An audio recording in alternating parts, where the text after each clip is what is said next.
Afternoon, everyone. Thank you for joining us for our first RegTech Talks of the year.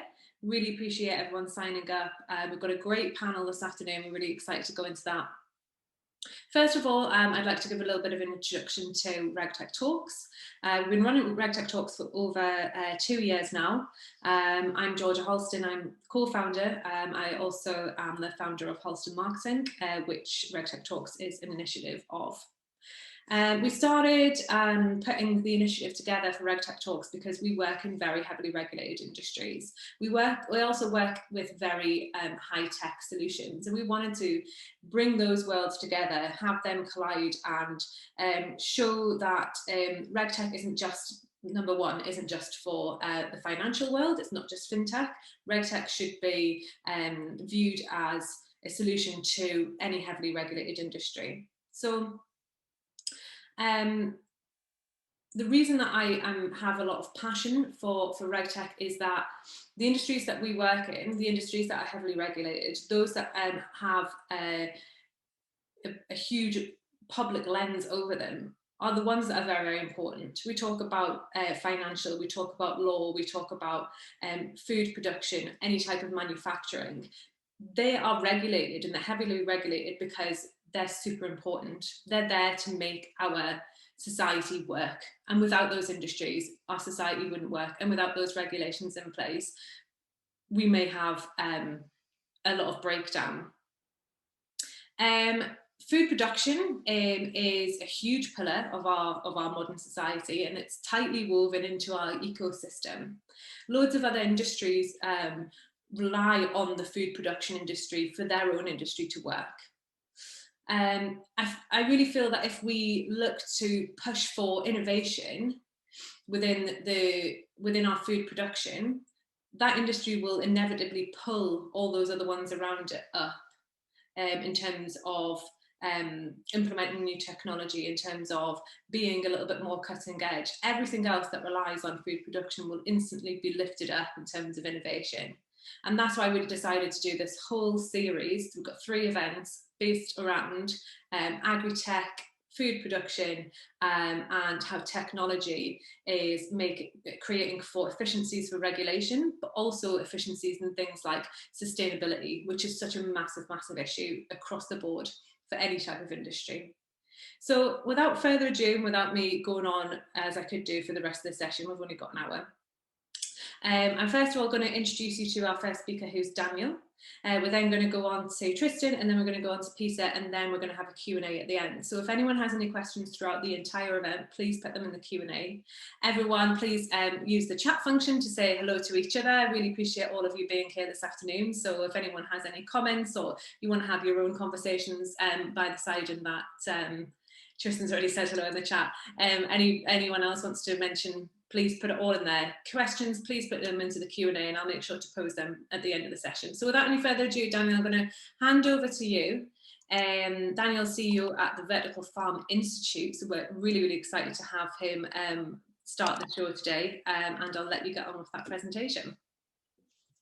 Okay, thank you very much, and thank you very much for the invitation. Greetings from Vienna. I'd like to present a little bit that what actually the Vertical Farm is doing for several years, just to introduce my time or my life a little bit or quickly and on a reduced level, that you can follow the presentation a little bit better. I'm an architect by training, and I wrote a dissertation on vertical farming. I was interested in if vertical farming actually can increase the overall energy efficiency of cities. All, of course, has to do with the intensification of the use of hydrocarbon energy, especially in the sector or in the food sector. And this is point number 1. And the other driver is actually that we are pretty cool in sitting together since 1995 and discussing on a global level in how to reduce our CO2 level. And there are 3 numbers, what you actually see here on the right side, which is actually the primary energy production worldwide. So the year when I started with my dissertation, we produced 500 exajoule. If you don't know what an exajoule is, it's simply a number with a lot of zeros. So in this case, it's 18.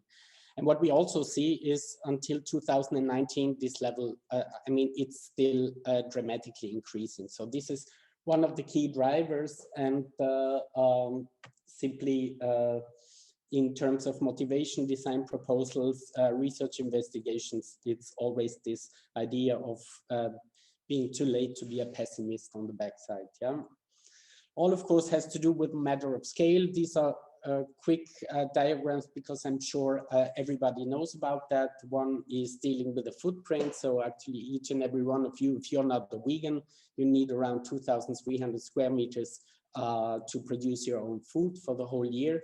And this, of course, has consequences on a global level. So far, we are actually using an area equivalent to South America for food production, and we have to prepare for future needs. Yeah? And if the numbers are right, or if the UN is right, we in addition need to surface equivalent to Australia. And the big question is, how are we going to do that? So this is the status quo. This is a picture I got provided from the Austrian Space Agency, which is super impressive to me, and everybody should understand that this is actually an ongoing process. These are all man-made bushfires, and all these tiny little dots have somehow an area of urban area of a city between 10,000 and 20,000 inhabitants. To get a feeling, we are here in the center of Africa, and I just put Italy on it to get a feeling for scale. These are other desperate practices in food production, consuming 15,000-year-old rock water. I put Manhattan here in the center of it just to get a feeling for size. And this is what I'm sure everybody knows. From your side, I call the biggest greenhouse worldwide, which is in the south of Spain. On the other side, in terms of food production and talking about energy or kilocalories, we have to acknowledge that we've been very good in the last 100 years. So the world population actually tripled, but the cultivation area only doubled. And this was simply possible because today we are getting 6 times more kilocalories per hectares out of it. But again, there is that heavy price to pay. Also in this period, the energy subsidies actually increased by 8,500%, which again leads to the primary energy consumption for the food sector, which is more or less 29 to 30% worldwide. Therefore, that what we are investigating the most, always having the energy issue in mind, is dealing with this 0.5%. What does it mean? Actually, based on the method, we come up that the sealed area worldwide of the landmass is between 0.5 and 1.2%. So that what we are investigating in, how can we radically increase the food production on already sealed levels, namely in the urban area. I'm sorry that this is in German. I didn't find the English version so quickly, but this diagram represents the global food supply chain with all the structural elements which are directly or indirectly connected with different industries, and of course with the massive amount of transport. And the basic idea of the vertical farm in our case is, how can we rearrange this food supply chain, namely imploding it and coming up with a function in space program, which is then by the very end of the day representing a new building typology. The advantages of vertical farming, I'm sure we all know already. So it's key to produce 365 days with a massive reduction of land use, independent from weather conditions. And one factor which is very important in the discussions in coming away from the square meters, especially when we are talking about buildings, yeah, and thinking about the potentials in cubic meters, which has a very specific reason we could discuss a little bit later on, which is dealing with the intermediate floors and the dependency of sunlight, etc., etc. And the last 2 points also just to highlight is very important by thinking about urban areas which are actually rapidly exploding and having a huge, how could I say, yeah, the massive growth process, and here I'm especially referring to Asia or to Africa. Yeah, and in addition to the technology readiness level, which is ready to implement in activating an unused space, and now I'm talking about building refurbishment, is also the economy readiness level, and of course, every design decisions has needs to have a kind of rethinking whether this makes sense in order to achieve the already implemented global sustainability goals. Potentials are very clear. So this is a study what we set up for the municipality in Vienna, talking about 15,000 cubic meters, where for the first time we really implemented this function and space program. So this is very important, this diagram, for that reason, that the vertical farm is not only the production entity on one side, but in terms of area and in terms of spaces, all the structural elements of the food supply chains are integrated in the building. Another project, which is super actual now, we're talking about an office building, also in Vienna, 21st district. Try to imagine one of the most ugliest office buildings what you've ever seen from the end of the 70s, and the owner actually was thinking about whether to tear it down and to rebuild the building itself. And after several discussions, we recognized that perhaps, especially in this area, it could be important to investigate it a little bit more in which potentials it actually could have in terms of refurbishment for food production activities. Another project, just to show you very quickly, which was a cooperation with the school setting. This is a town next to Vienna where we combined different production and cultivation methods. And this is that what I tried to highlight a little bit earlier on. In terms when we are talking about energy issues and reconsidering the whole food supply chain, we immediately have to understand that the vertical farm is a structural element of the urban systems. So the first analysis, also where are potential stakeholders, consumers, etc., is very important to integrate in the planning process.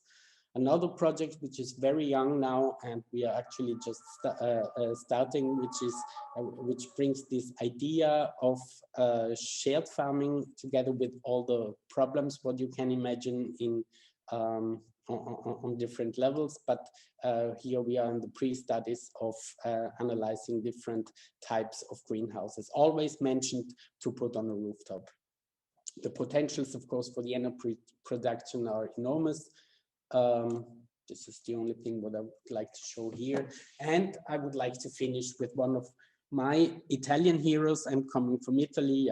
Roberto Benigni once in the movie just said, "La novità è la cosa più vecchia che ci sia," which actually means the new is the oldest what exists. Yeah, and there is a company in Austria which actually already set up vertical farms in the 60s and in the 70s. So actually it's an idea already a half a century ago.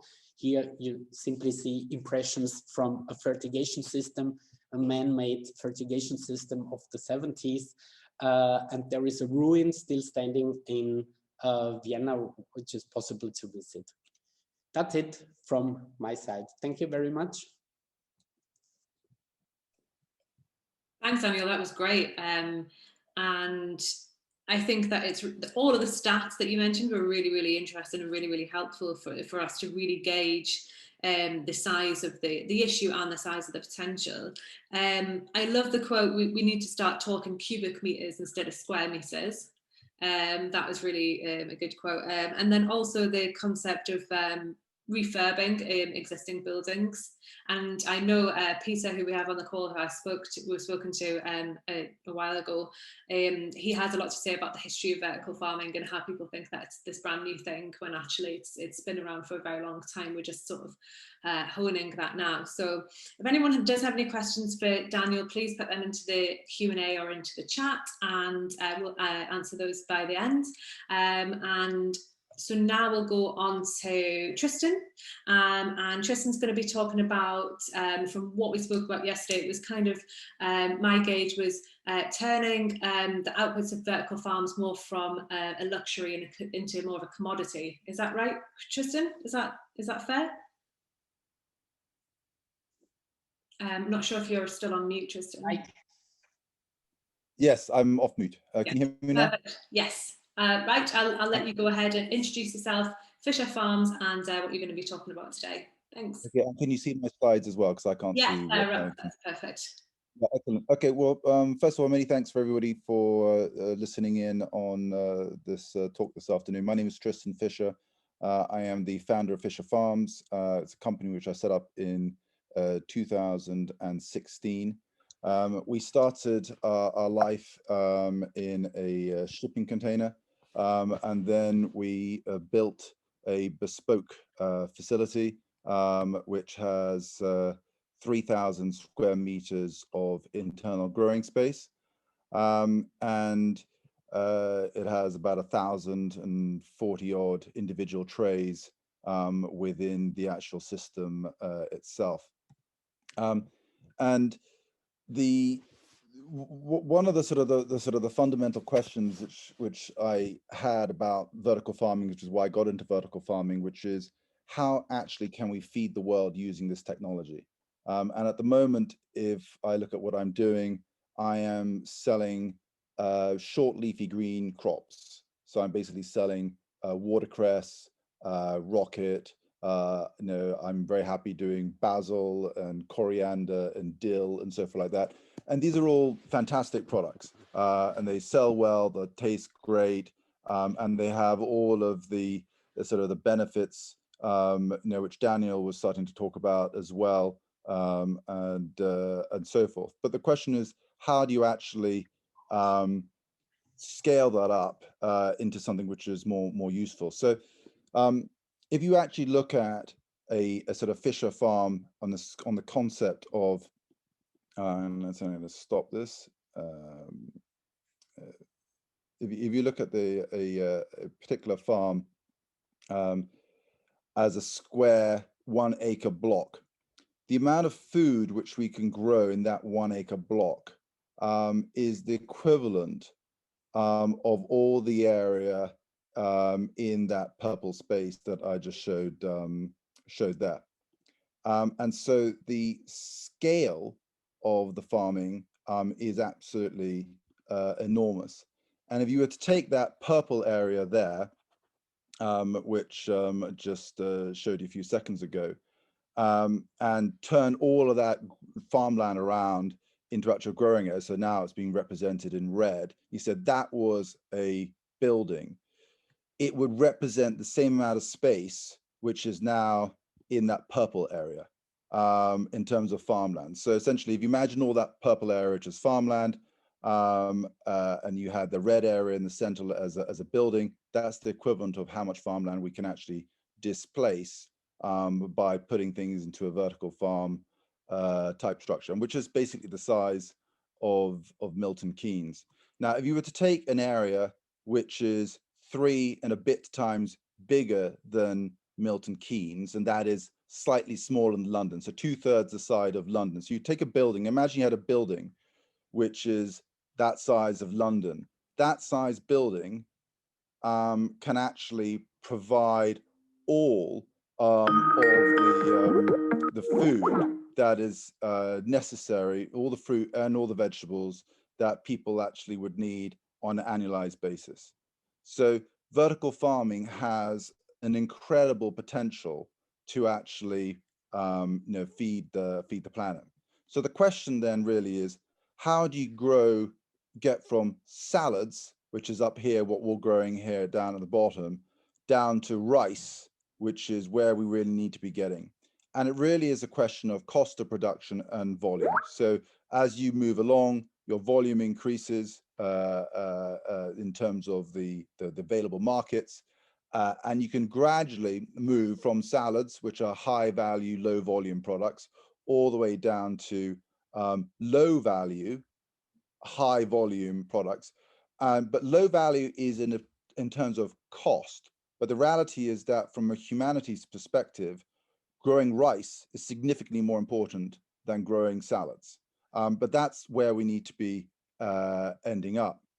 So the question is, how do we get there? And the various fundamental drivers for this system. So one of the ones is lights. And if I look at the cost of my building at the moment, about 75% of my cost base is electricity. And of that, nearly 90% is to do with the LED lights.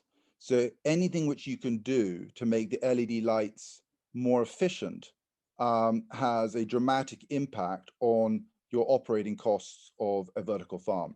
Now, the good news is that most of the lights which we use in vertical farming are really terrible compared to the white LED lights which humans use in their housing today. So if you imagine you've got LED lights at your home, that's a huge market. And you've got big Chinese suppliers who are providing lights to millions and millions and millions of people all over the world for domestic use.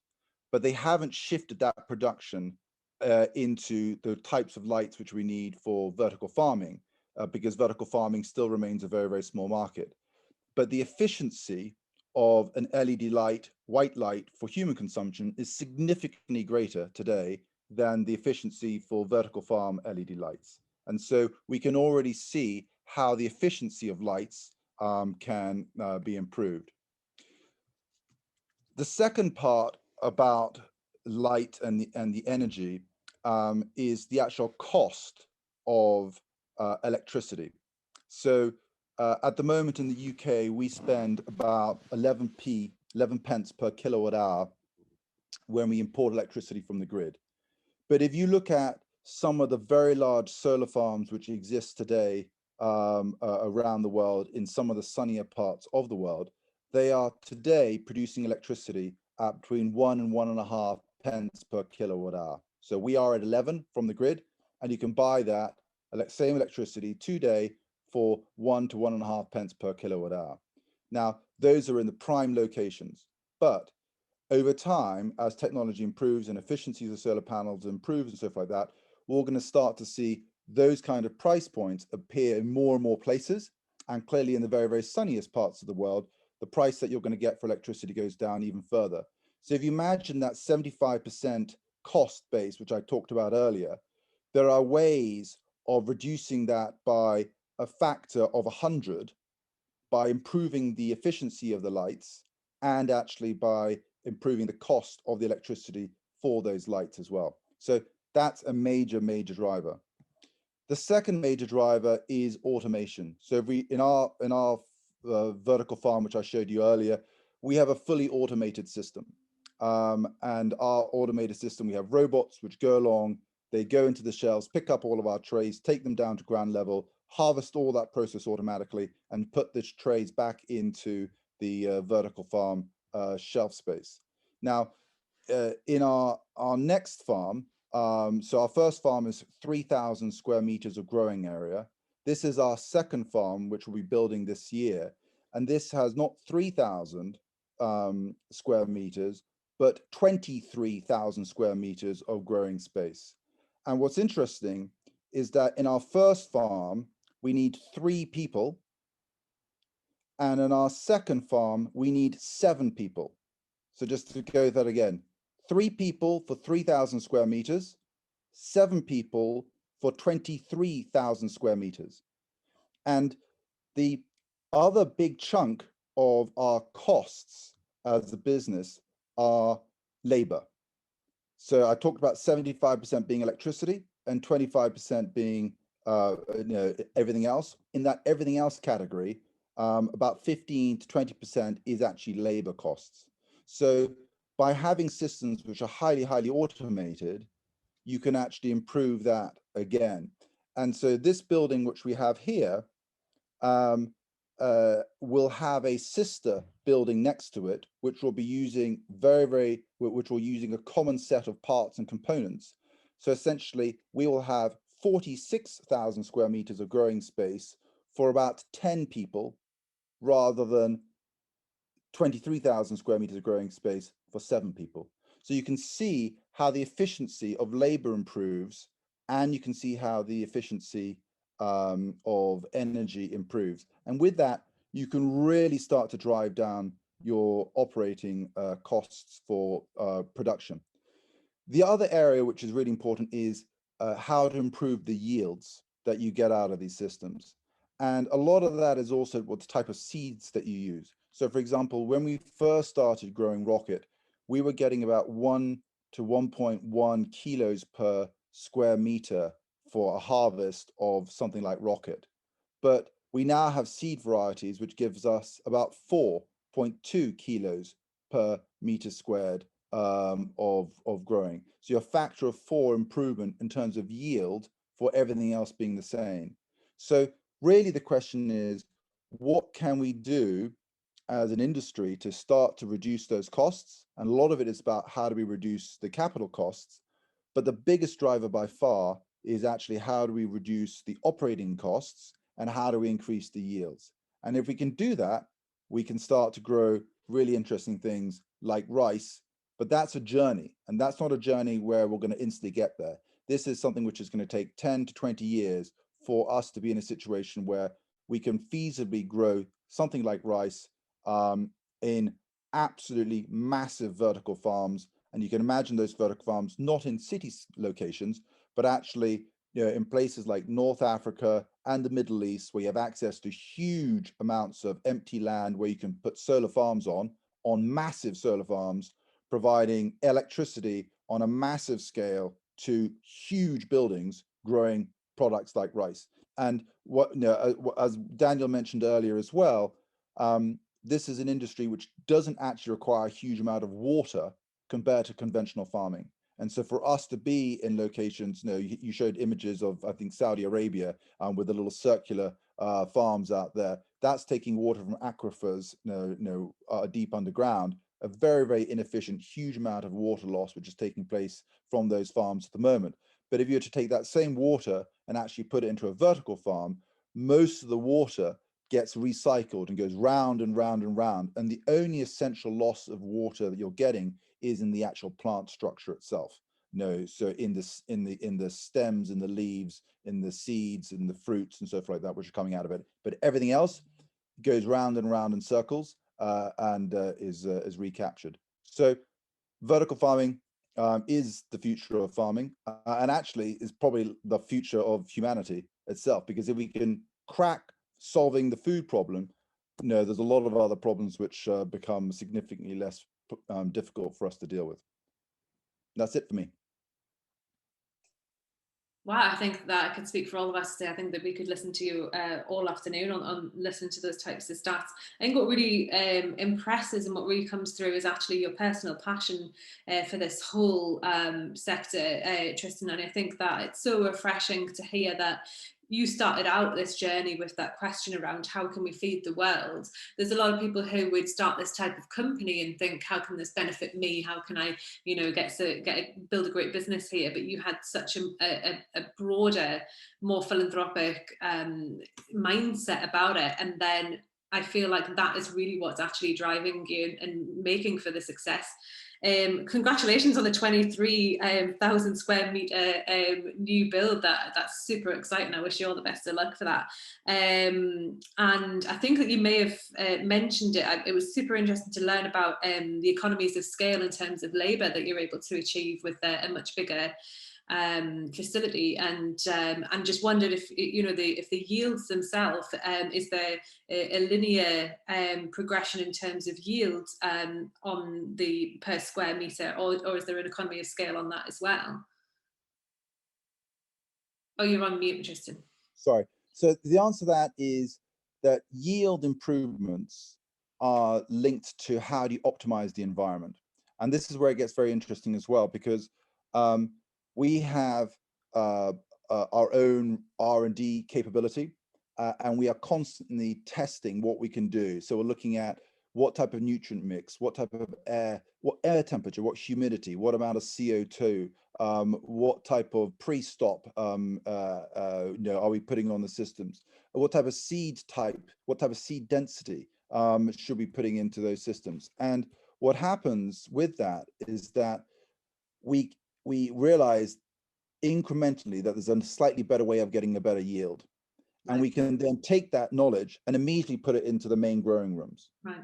And so effectively what you're getting is, is almost like a software upgrade. Mm-hmm. So you can start a farm which has this amount of yield and production, but in 5 years' time, it can have this amount of production simply because we have chipped away at tiny incremental improvements, 3%, 1%, 0.5%, 1%, 0.5%, 0.5%, 0.5% on all the various different things, which cumulatively result in a significantly greater growing rate and yield than we would have had in the original system. And that's one of the really interesting things about vertical farming, is that there are so many levers to pull which can influence the economics of these systems. There's just, it's far more so than most businesses I've been involved in. I've spent most of my career doing, in energy, in renewable energy, wind energy, solar energy, and so forth like that.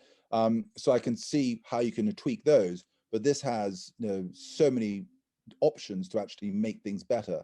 And the industry's only just learning about what it can do. And in many respects, the more I learn, the more I realize that I know nothing. There's a long way to go before we are optimized to where we should be. Yeah, I guess that's what makes the fun out of it, isn't it? All those facets for refinement. It could be, where do you start? And I think that we're really fortunate in this country as well, that there is so much support when it comes to R&D, and also capex stuff as well, especially if you're doing things like solar panels and that kind of stuff. There's huge grants that you can get for that kind of thing in this country, and I think that we're quite fortunate to have that kind of infrastructure that's supporting a lot of this kind of stuff. So sorry, I think that I just hijacked. I know it wasn't the Q&A section, but that question was on the tip of my brain and I just had to get it out at the time. So we'll go on to yourself, Peter, please, now, and let you go through your piece before we have any. If anyone does have any questions, please make sure to add them into the chat. And without any further, we'll go on to you, Peter, please. Thank you, Georgia. And thank you, Tristan. That was a very good presentation. Gave me a lot to think about. My background is that I'm a farmer's son, moved into electrical controls industry when I left school in 1969, a long time ago, and I've been working on projects worldwide since 1979. I've worked in every process industry you can think of, the installation and commissioning of process systems, energy. I've been national grid manager. I've been in Canada. I was a projects manager for one of the power companies out there. I worked everything from nuclear to car plants to sewage plants to sunny delight plants to whatever. So basically, I am an engineer through and through, especially on process industries. I am not a plant guy. I am not a recipe guy. That I leave to others. What bugs me about the vertical farming industry is it's at least 40 years behind where it needs to be. It's the same level in automation that I saw in car plants back in the 80s. The lighting is atrocious. It's using AC powered systems to power a DC load. So you have big AC-DC losses. That's improving, but it's still bad news. As Tristan said, you should be using renewable energy where possible. And that means you can go straight from a DC supply from your solar or your turbines into a battery system to feed your LED lights and et cetera. That is a huge saving in itself. It also means you can buy in electricity at 3 o'clock in the morning when it is cheap from the grid and sell it back out again to the electricity companies at peak times and get 10 times the price that you paid for it. So that's one factor. Now, people tend to think vertical farming is the same, whatever you look at, whether it's New York, Mumbai, or Japan, it is not.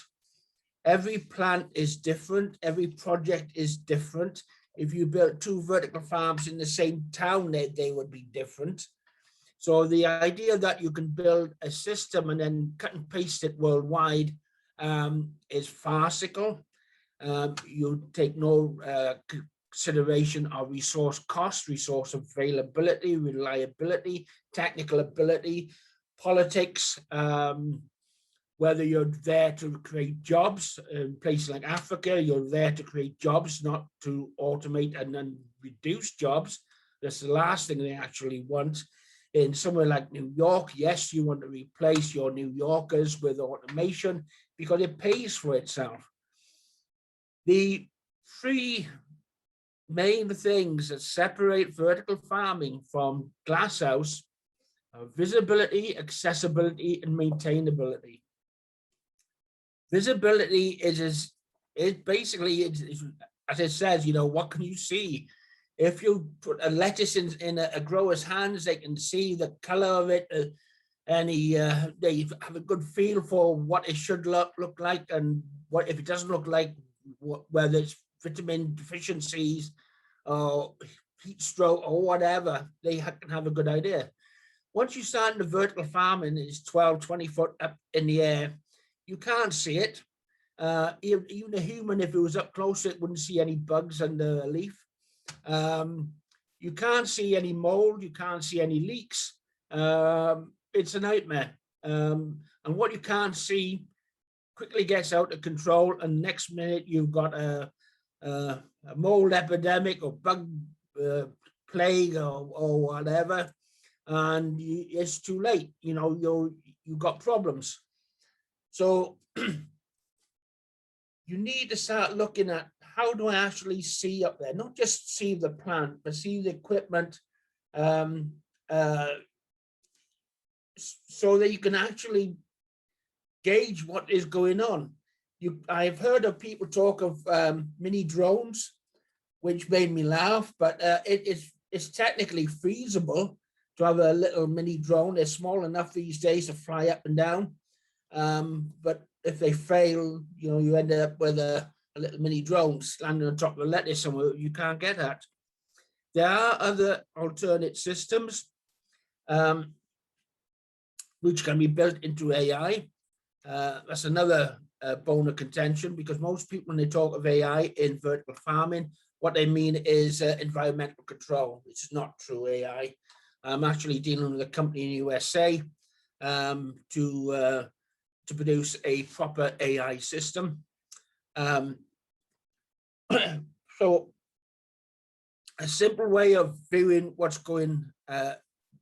is happening is we have designed a system that basically works on the track just below the lights and above the plants, and it zips up and down, spots any differences, because you're not looking for stuff, you're looking for differences more than anything else. That can be seen in the control room, so you don't need a grower up there with a scissor lift or a ladder or whatever else you have these days. And that information can be checked against computer database to see if it conforms to what it should be, what you're expecting. If it's not what you're expecting, it can then look at the effects of disease or bugs or whatever to try to identify the cause of the problem. Or it can be sent to a company like Delphi in Holland, where they have experts, and you know, you name a plant, they'll have an expert for it, and then give you a very detailed idea what's going on with that plant. When you add in a bit of augmented reality, basically the camera takes a picture. It's a three axis camera, so it has Z, so it goes up and down as well as forward and side to side. So it can look under the plant. So basically the chap in Delphi or wherever with some augmented reality glasses on, it looks like he's standing next to a 6 foot tall lettuce, so he can look under the leaves and see the plant in detail. And that camera system with basically a phonomics type system can be used for AI as well to you know, resolve whatever they're seeing. so you don't need a camera, you don't need 1,000 cameras, every 5 meters or whatever, which doesn't show you much anyway. You only need, I would say, about 1 camera for every 1,000 meters or whatever, because it just goes along the length, and then it goes up to the next level and the next level and next level, and it gets moved around like you would a tray. So that's visibility. If you don't have visibility, the time you know something's wrong, you're in serious problems. And one of the biggest problems we have in vertical farming is mold. So if you don't even see a water leak or the start of mold, then by the time you see it coming out the other end on plants or whatever, it's too late and you've already got a problem. Accessibility.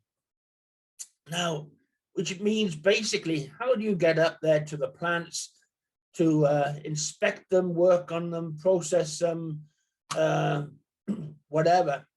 In vertical farms, you can't. The only way you can do that is by using scissor lifts, which, as we all know in the industry, are a kiss of death. They're dangerous, they're inconvenient, inefficient, time-consuming, expensive, and they take up more than a third of your growing area. And yet we still see people using scissor farms these days. At the Atlanta conference back in, I think it's 2017 now, they had a podcast of some people from the big companies that had gone bust. And basically the lack of engineering skills and understanding, and especially on material handling, was a major factor. So yes, you need accessibility. You need to be able to get up there. You need to be able to resolve any problems, and that is important. Maintainability is fairly similar to accessibility. Basically, if you've got a pump, a motor, a pipe, or a light, or whatever, how do you get at it? When you build a plant and you put in, just 1 light per every square meter, so Tristram's 23,000 square meter plant is going to have 23,000 lights. How do you change it? You have to physically disconnect electricity, the cable from it. You have to disconnect mechanically. You have to then remove it, get a new light in, and everything else in reverse. From my vast, long experience in the industry, an electrician or similar grade person will do about 4 an hour. So 23,000 divided by 4, that's how long it's going to take to change the lights. And people say, well, the lights are going to last 6 or 7 years now. But LED lights are changing so dramatically, it's going to get to a stage in 2 years that you've got to make a decision. Do we now put in new lights which are better and more efficient, or do we stick with the older lights and take the hit there? This is going to be a major issue for a lot of people. So the fact it's going to be 5 or 6 years for your length of life in your lights is misleading. So basically, one of the problems with the rack and shelf system is you can't get at anything. If you're working from a scissor lift, which is the only way to basically access anything up there, especially for things like light changes, is that when you're breaking health and safety rules anyway, because when you're working in the scissor lift, you're supposed to work inside the cage. You're not supposed to lean out. This is how people get killed. We know quite a few. We had one at National Grid where a guy got electrocuted. So that was one that I was there for. It's dangerous practice. And it's, so basically, how do you resolve your maintainability issue? Now, I worked a lot in nuclear industry as well. As I said, I've been around a lot. And we learned there is we learn about maintainability, how not to have any surfaces, any flat surfaces that can be dust traps. If we have a motor, a pump, or whatever needs to change, or it's outside the cell. In this case, in vertical farming, it's outside the growing zone. And that's difficult, you know. In a vertical farm, you just can't get at anything. So what do you have to start thinking of? Do we actually need this? Do we need all these sensors? No, you don't need all these sensors. You only need a lot of sensors when you're doing the design stage, development stage, and the commissioning stage. Once the thing's up and running, it's a constant system. Therefore, there's very little to measure, because unless something dramatically goes wrong, then you have no need for these sensors, because these sensors take up space.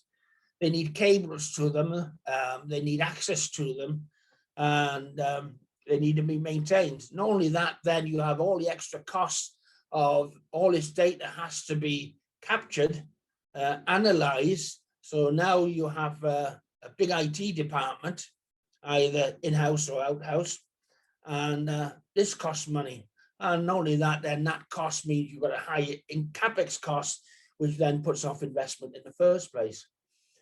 Now, I've designed systems that use actually zero electricity. When you start looking at old systems that are still in existence, like banana plantations, and they basically just use a zip wire. And I posted a link on LinkedIn a week or so ago, and basically someone can pull a conveyor with their finger and thumb using overhead conveyor systems. These are the sort of things you've got to need to start looking at. With good design, the only thing that you can't take out of the growing zone are the lights. And if you have the high density growing zones, in other words, no walkways, then they're impossible to get at, because you're only 15, 18 inches from one level to the next. So you can't get anyone in there anyway. So you've got to start thinking, well, how do we replace those lights? I can't put a human in, so it has to be done by a work bot. Now, the work bot is nothing high tech. It's basically a motorized arm. Again, it travels up and down on the same rail as a camera would do. It checks the light intensity, spectrum, etc. If it's out of spec, it just picks it up and walks away. And we put it in what we call a quiver, pulls out a new one. It does the same test for the database, so we can do predictive measurements, etc., etc. And it just goes from 20 works 24/7. Now, if you've got a conventional LED light from an AC system, you can't do that, because your robot's not going to be able to unplug your cable and do all the metal, the connections, etc. So you have to start looking at DC busbar systems.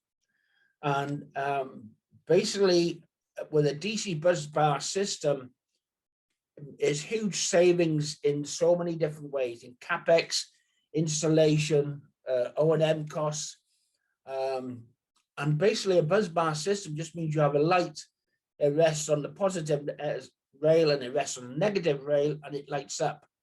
So your little bot comes along, picks it up, takes it off the rail, there's nothing to disconnect, twists it and takes it away. No one is doing that yet. I mean, IGS have got a DC busbar system, but no one is looking at the maintenance of the lights. This is the same sort of scandal that we had with the wind turbines back in the 80s.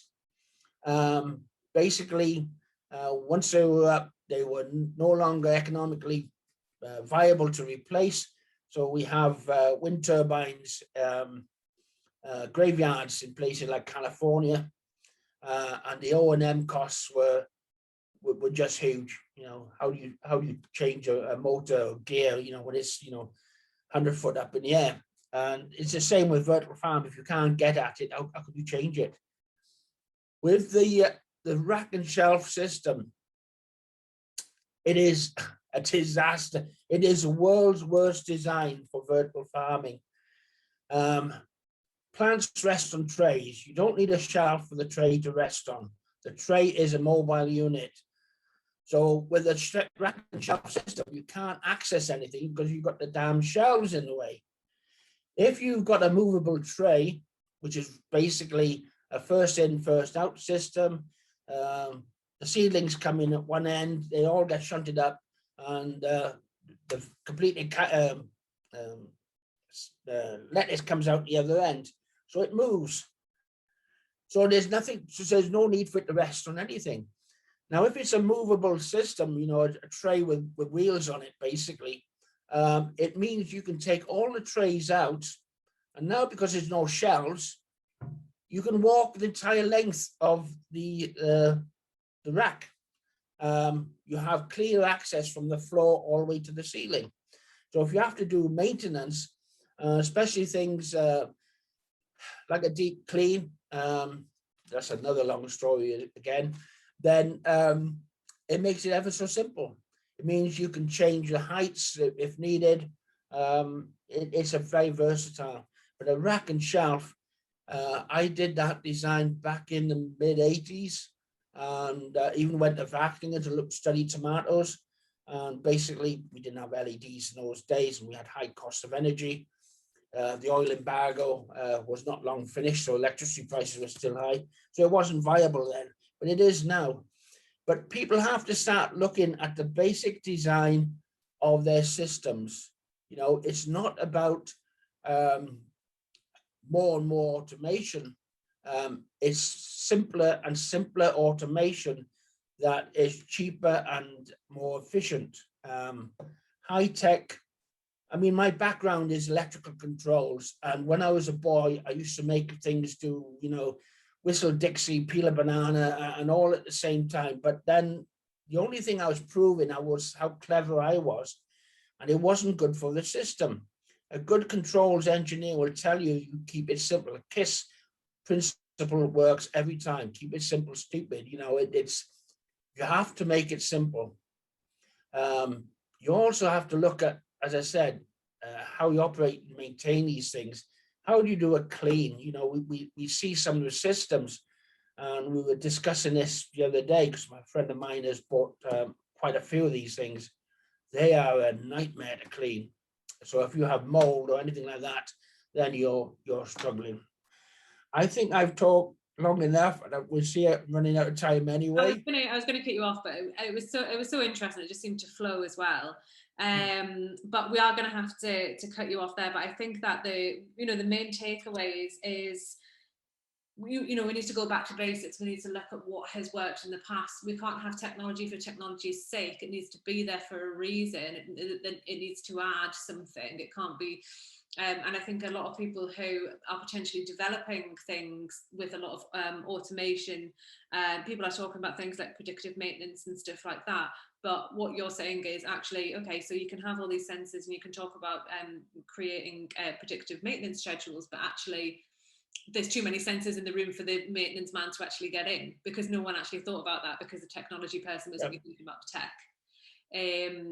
But I wonder, Daniel, from everything that Peter has been talking about here, is there anything there that you think that you can chime in on? You know, some of the optimizations of the projects that you guys are working on, based on it. You know, anything that either of the other guys have said, or anything further that you'd like to mention in terms of any of the optimization of what you already the current projects. Sorry, you're on mute, Dan. Daniel, you're on mute.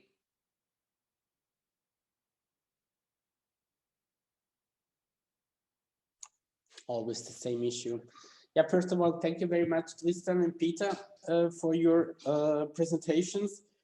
Yeah, I really appreciated this, if you allow me that, the hardcore engineer's perspective. And one of the key findings, of course, and this is especially something what is very, very important is when it comes to discussions in reactivating building spaces, which is keep it simple. Yeah.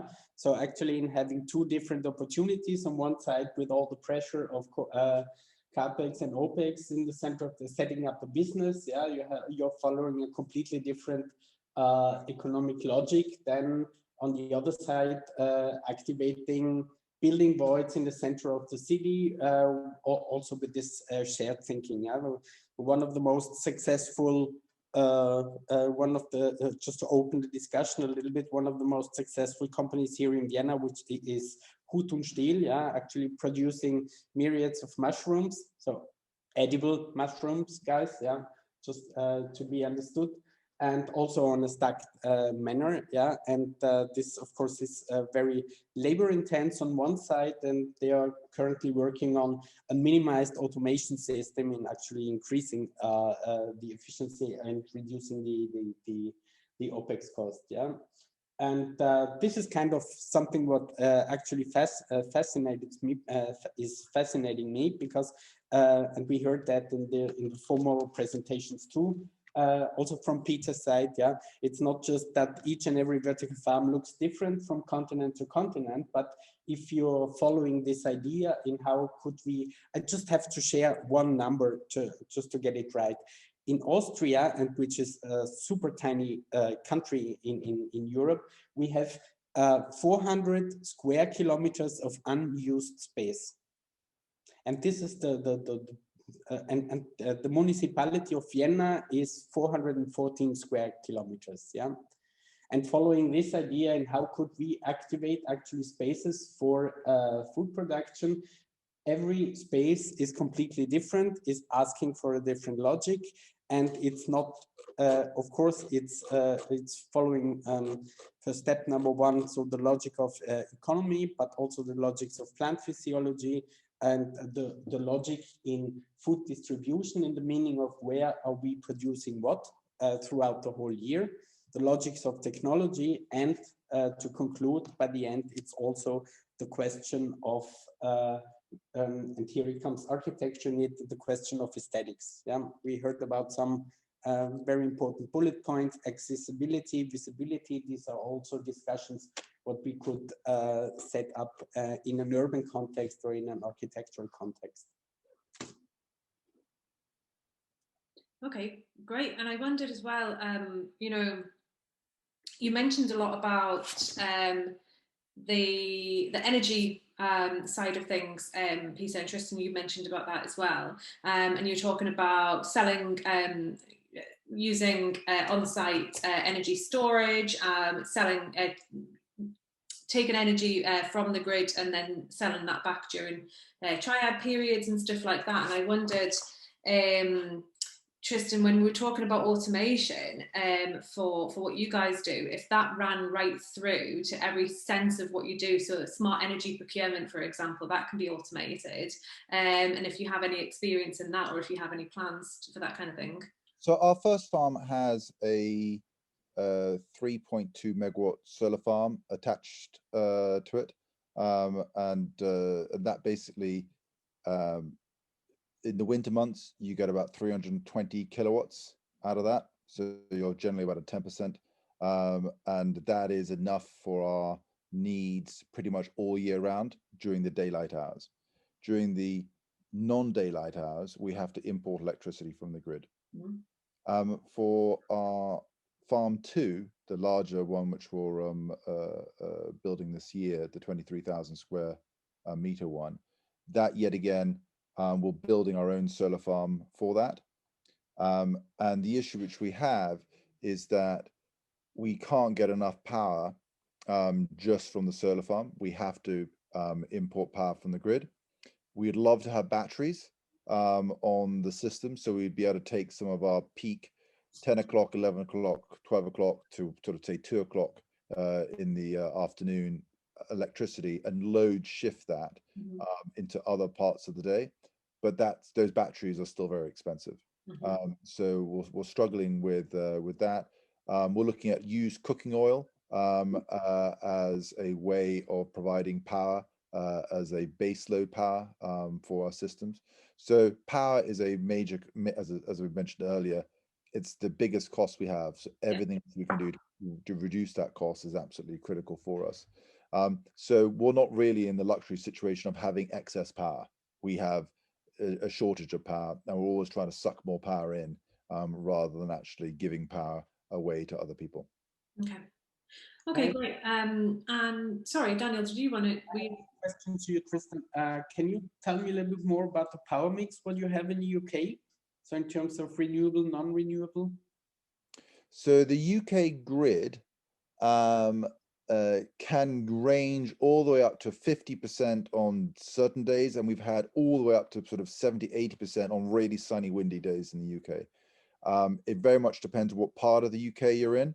So certain parts of the UK, so mainly in the southwest, you have a lot of solar power which is coming on stream, and the north you have quite a lot of wind coming from those areas. The UK has almost zero coal now, so it's nearly all natural gas, nuclear, wind, pumped hydro, or solar. And there's an increasing amount of battery technology which is coming on, but that's mainly looking at grid response, frequency response type services rather than the load shifting services, which is kind of where we need to be getting to.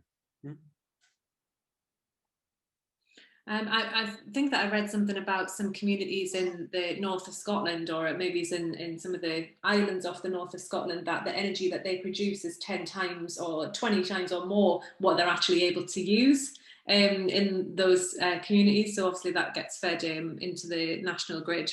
I wanted to just ask all of you a question that is quite pertinent just now, and then we can finish off the session if that's okay. So just a quick couple of ideas from each of you on basically the past year that we've had, the global pandemic, and how COVID-19, if that's influenced, changed, or brought about any sort of different debate or perception around vertical farming in general. Brexit's been great. So I think Brexit is one of, I'm not pro-Brexit at all. I think it's a terrible mistake. However, it's great for vertical farming in the UK. And it's good because essentially we're competing with fresh product. And fresh product comes, a lot of product comes from Spain, a lot of product comes from Italy. Getting trucks from Spain is taking longer to get in, and every single day that they are in transit reduces their shelf life. And the cost of transport into the UK are now much higher because they're not getting a lot of return traffic coming back the other way as well. So essentially you've got a one-way trip going from southern Spain all the way to the UK back to the southern Spain without picking anything up halfway on the return journey. So you are seeing more expensive product coming into the UK as a result of Brexit. So that's certainly been actually bizarrely beneficial for vertical farming in the UK context. COVID has caused problems for farming in general in terms of getting access to labor. And then yet again, having a system which is highly automated reduces our labor requirements. And also because we're not a seasonal product, so most farming is seasonal. You only get about a 6-month growing season in the UK. So most of the product is coming from outside the UK for 6 months of the year and then grown in the UK for 6 months of the year, which results in seasonal labor. Whereas in a vertical farm, you have 365 days a year labor requirements. And so the work which we provide is typically higher paying and higher quality work than you would get in the equivalents of traditional farming on the fields, which allows us to retain people significantly more easily than you can in conventional farming. So COVID is hurting conventional farmers, and therefore it actually, yet again, is the comparison between vertical farming and conventional farming makes vertical farming more favorable in that context with COVID. And I guess the whole, with mentioning Brexit, buying local, obviously that also has massive effect on sustainability and carbon footprint of us as a society in the UK, and where we're getting our own produce from. We should be looking to be a little bit more self-sustainable anyway, and not bringing in that much produce into a country that, to be fair, can produce a hell of a lot of food. Daniel, did you have a comment on that? Yeah, I mean, that was kind of impressive from the very and during the first periods of COVID, there was actually a common question coming up. yeah, so who are these people who are taking care of our food? Yeah, and these people became visible. Yeah, so this let's say myth that our farmers are taking care of our daily bread or our daily food immediately disappeared. Yeah, so it's more and more people actually now know that we have a huge amount of people badly worked, yeah, coming from Eastern Europe and guaranteeing a constant food supply on one side. Yeah? And on the other side, I have what I also recognized that especially when in meetings and so on, so with the Vertical Farm Institute, on a municipality level, whether it's political or administrative, their questions changed. Yeah. So normally as a politician, you're always scared of a visionary project because you are following a different logic. You have to be re-elected. Yeah. On one side, and on the other side now, due to the fact that this sensitivity in the population somehow increased, there is a little bit more, I wouldn't say courage, but the quality of the discussions have fundamentally changed.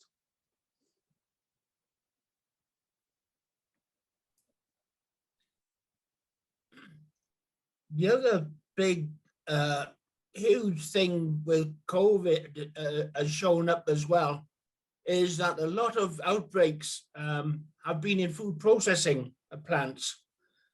The brilliant advantage of vertical farming, one of the advantages, there's no one handling, there's no one coughing, sneezing, or breathing on the stuff that you're growing.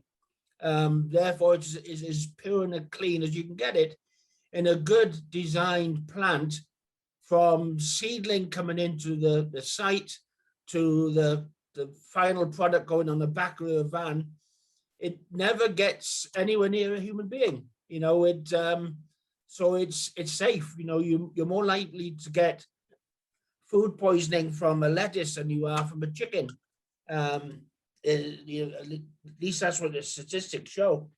So vertical farming is a major advantage, and I think with COVID and you know, the risk of infection, etc., vertical farming has got a major advantage over this.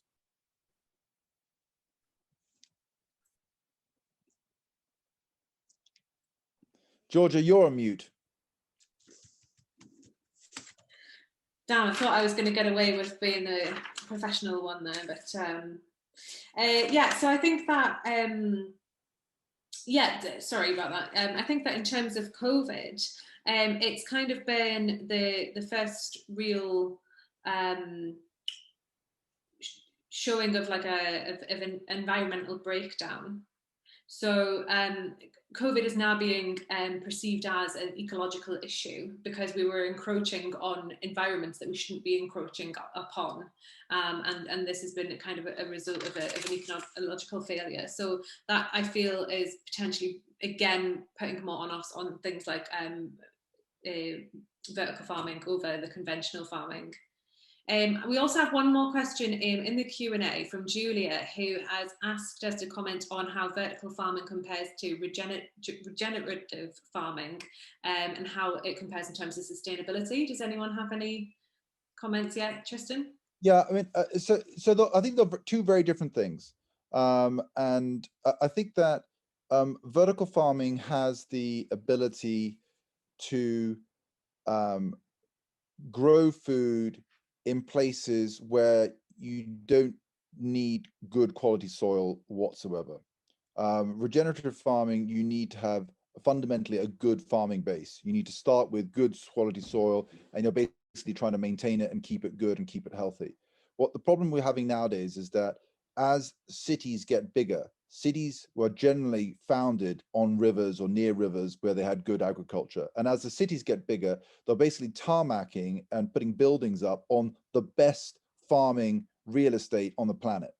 And so you're getting more and more farmland being pushed to really the marginal areas where you shouldn't really be growing anything anyway, because it's just poor quality soil. Nobody historically was growing in those particular areas.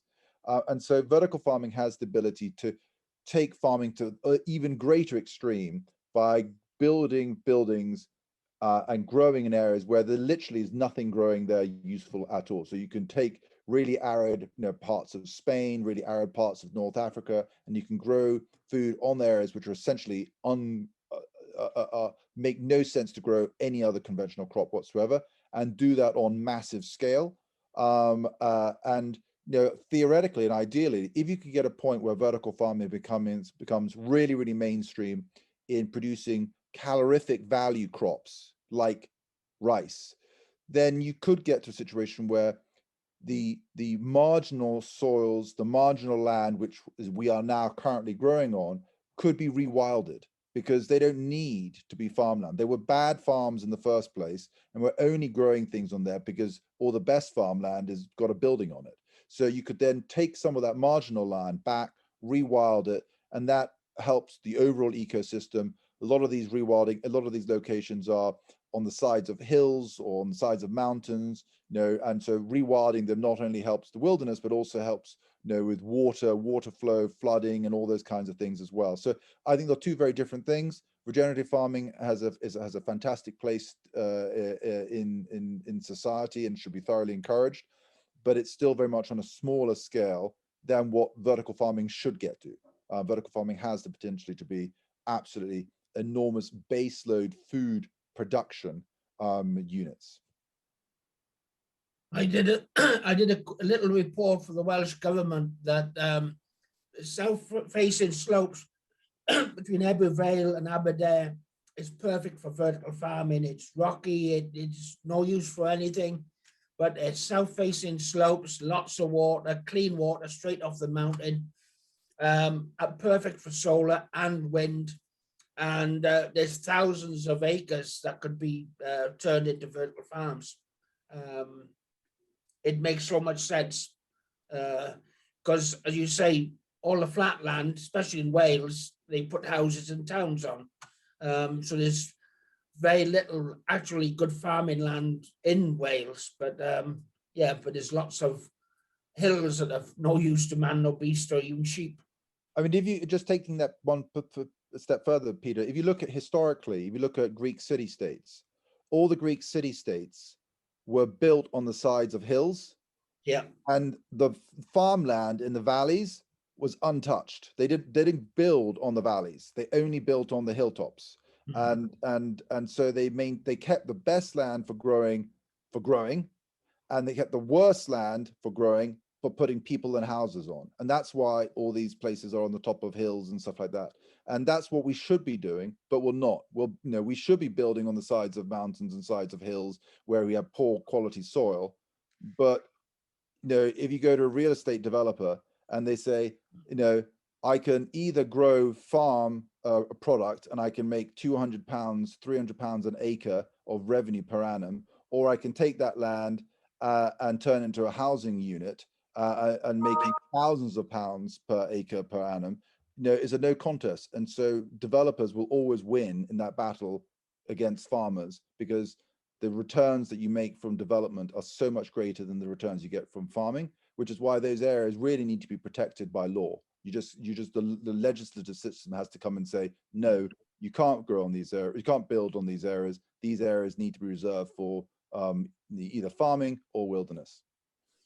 The other big problem in the world is water. A city or a town can import anything, but they can't. They're limited in their range for how far they can bring in water.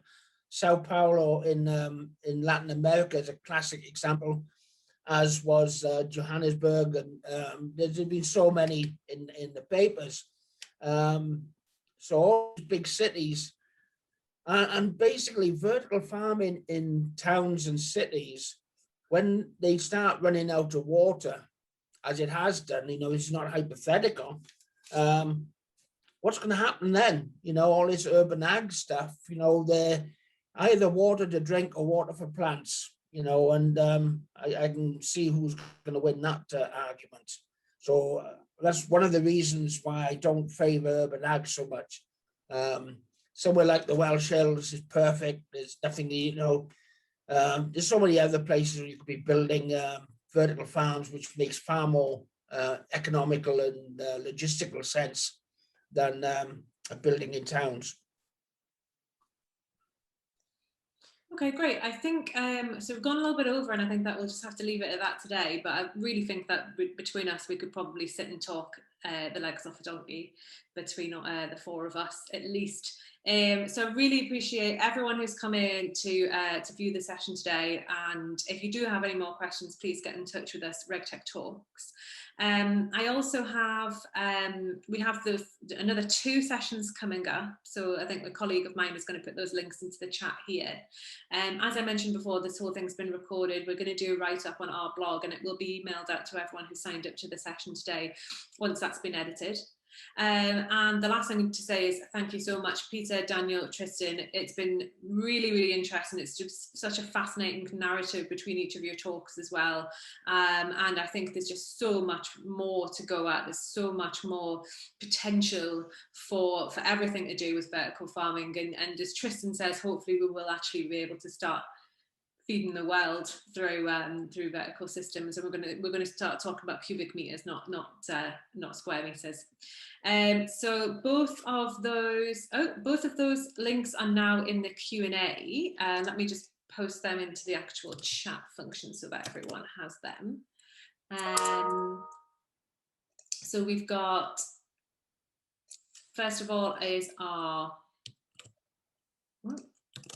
Agritech event, and then we also, the next one up, which some of you might be interested in, we are very interested in it, and it's a little bit more niche, and it's to do with insect nutrition and the future of that and technologies within nutrition through insect feed. So we've got those ones coming up over the next couple of next few weeks up until June, and other than that, thank you so much to the panel for your insights today, and hopefully good luck with everything that you're doing, and we'll speak to you guys soon. Super. Thank you very much. For the organization. Thanks everyone. Bye-bye. Thank you. Bye-bye.